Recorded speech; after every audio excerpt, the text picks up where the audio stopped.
guys, and welcome back to my channel. Moorea Beauty here, and in today's video I will be doing a wear test for the Milani Conceal and Perfect 2-in-1 foundation plus concealer.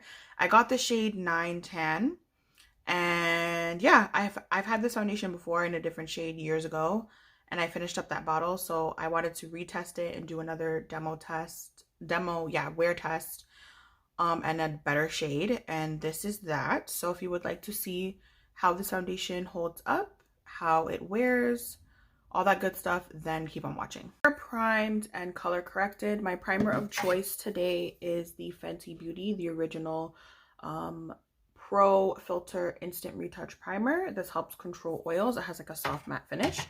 And then I color correct with my LA Girl Pro Concealer in the shade Orange. As always, this is what I'm always using. This is almost done, as you guys can see, but I'm using that to the very last drop. So again, I have the shade 9, and I think this is going to be a bit light.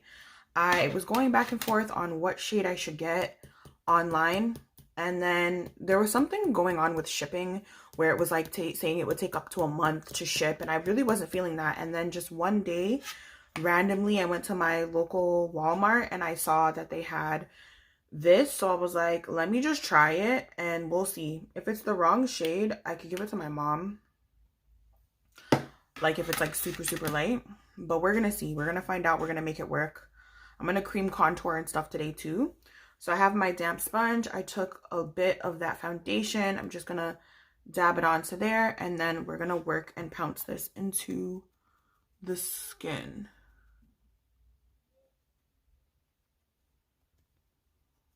So it is like a thicker consistency, but it doesn't feel like super heavy on the skin right now. I think in terms of color match, it's actually okay. I thought it was going to be too light, but it's actually looking like it's going to come together. So this is a pleasant surprise. It doesn't really have a smell to it. So let me just pounce this into my skin.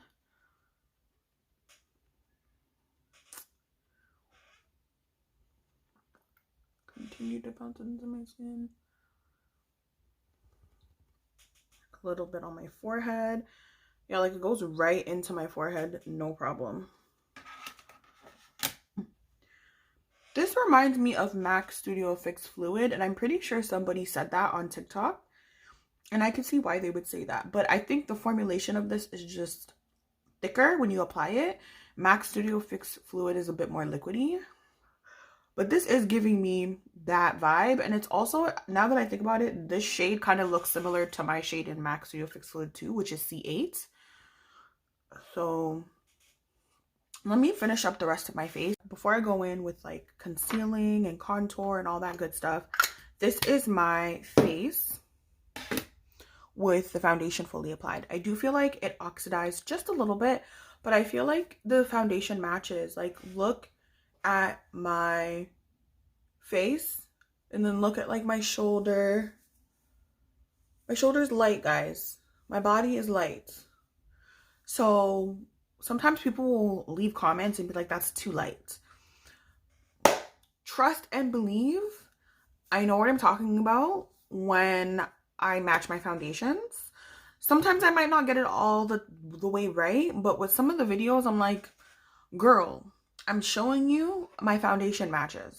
Like, first of all, I think some people think that foundations need to just match you spot on to like your exact skin color. And that's not the case. For most people, foundations can be a little bit darker or a little bit lighter. And that's why sometimes when people just apply foundations just alone, unless it's a skin tint and it's very light and your natural skin is still peeking through, if it is a full coverage foundation, you need concealer. You need a little bit of bronzer. You need something to bring back warmth into your face, because no one's face looks like this, just one tone. It's just, there's no one's face looks like that. Like, the mass majority of people, they have different tones. The light hits your face. You have lighter parts of your face, darker parts of your face. Some people have rosacea, some people have hyperpigmentation spots, things of that nature. So it's like very common to not just have one completely even skin tone, right? That's not naturally what your skin looks like. So anyways, I just want to say that. So this foundation, I think I'm actually really pleasantly surprised. It matches. And we're going to go in and we're going to conceal. We're going to contour. We're going to do all that. And we're going to come back and I'm going to tell you my final thoughts. And of course, I'm going to do a wear test for you guys. Okay, so we're going to dive in and do the rest of our face. I am using the Sephora Best Skin Ever Concealer. I actually really like this concealer. It's really good and affordable. And then I'm going to cream bronze / contour with the NARS Laguna shade 5. And I'm just going to blend that out, set it. Here, I'm just using the Fenty Pressed Foundation Powder. I also use my Sephora Micro Smooth Powder under my eyes and all over my face in the shades 35 and 56. Of course, I contour like I normally would. Here, I'm using Juvia's Place Bronzing Duo in the shade Dark. And then I'm using the Blush Duo in the, I think it's number 6. So it has that orange and peach shade. I'm using that peach color first, and then I'm using Milani Rose Adoro. So normally I spray my face with Fix Plus misting fixing spray, but today I want to keep it matte, so I'm going to do Super Fix Super Hold Misting Spray by Makeup Revolution instead.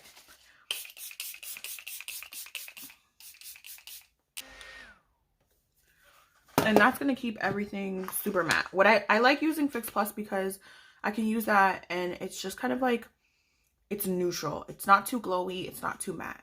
It just kind of like settles everything down. But when I want my face to be like matte, like extra matte, I use this. That's how I feel today. So that's what I use. And for my setting spray, I've been using my One Size Beauty quite a bit. Like I'm probably halfway through this already.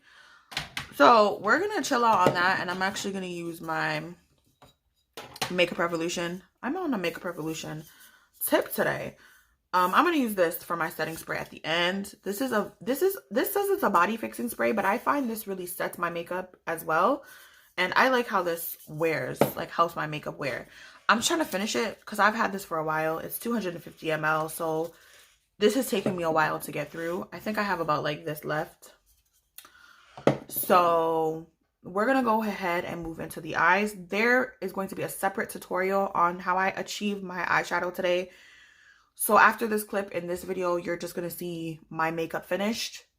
If you would like to see how I got these eyes, I will link it once I upload it somewhere on the screen. My first impressions, I think that the foundation is like good. It's like, it's nice. It reminds me of MAC Studio Fix Fluid. It's matte. It is full coverage. It's just not wowing me. Like, I think my skin looks good. Once I finish the bottle, I don't think I would repurchase it. That's not what it's giving. I think any foundation that's like an 8.5 and up, those foundations are like, yeah, I would definitely repurchase. Anything below that, I'm like, I could deal without it. You know what I mean? And I would say this foundation is like a 7. In terms of like my initial thoughts. We'll see how it wears. We'll see if that might change. It might change. I don't think it will, but my skin is matte. That's definitely in combination with the setting spray that I used, which was the Makeup Revolution Body Fix Spray. And yeah, I will be back. The next clip, you'll get my full thoughts in terms of the wear test. And that's pretty much it so far. So I will see you guys at the end of the wear. So this is my face like 7.5, almost 8 hours later. And I'm not really worried about that inner corner. That's like my eyeliner, but or mascara. But I'm gonna get in close. So my chin has like a groove here. It's like that for all foundations that I wear. It just emphasizes that crack in my chin. That's just naturally there. It doesn't bother me. And then I have like little fine lines around my mouth. The foundation kind of wore off a little bit around here. I did eat. And then there's not really much going on in my forehead. Like My forehead is not oily really. Like it's glowy. It's definitely more glowy than when I first apply the foundation and everything's set and everything's mixed. There really isn't much oil at all actually going on in my cheeks. If I kind of just repowdered a little bit in certain areas, I would look like I just applied this foundation. And now that it's kind of worn in, I'm liking it a little bit better. So I'm bumping this to like a 7.8. It's not quite an 8 yet because I just look at my other foundations and just in comparison and how it's worn, I have other foundations that have worn better. Honestly. Or like they wear better, they look better. It just, you know, I have foundations that are above that I just like more. So that's why I'm giving it the rating that it is. But it's a good foundation. Like, I wouldn't knock this. I'm not knocking this. I think 7.8 is a high rating. But like I said, in order for me to repurchase something, I would say it would need to be like an 8, 8.5. There are other foundations in my collection that are also 7s, 7.5s, and they're good foundations. They look good. But like, I wouldn't go back and repurchase them like right away after I finish them. That's what I mean. Like, these are not foundations where it's like Huda Beauty. I'm definitely running back and I'm repurchasing that. My Juvias Place foundations, I would 100% run back and repurchase that. Maybelline Superstay, I would go back and repurchase that. NARS Makeup Forever, I would go back and repurchase those. Like, that's what I mean when I say that. But yeah, I would go back and repurchase those particular foundations before I would choose this one. But this one still looks good. Hopefully you guys get what I'm saying. I think my face looks good. Like, I'm looking at my face in the camera and I'm like, damn. And then in real life, it looks really good. Honestly, it does. It does. I would recommend you guys give it a try. I always recommend, even if I don't like the foundation, that you guys give something a try, because even though my opinion is my opinion, even if I don't like something, I will still let you guys know, like, hey, this did not work out for me. Like, I'll use Charlotte Tilbury's Beautiful Skin as an example. That didn't work out for me, but give it a try because it worked for other people. That's what I mean. That doesn't mean I love everything on the market, but what works for some might not work for others. So that's why I always try to recommend it in that way, so that you're not just taking what I'm saying alone and running. Watch other reviews and see how it works for you, right? So yeah, 7.8 out of 10. It started off as a 7. 7.8 out of 10. This is nice. This is nice. So yeah, that's pretty much it for my review video. I hope you guys enjoyed, and I will see you guys in another one.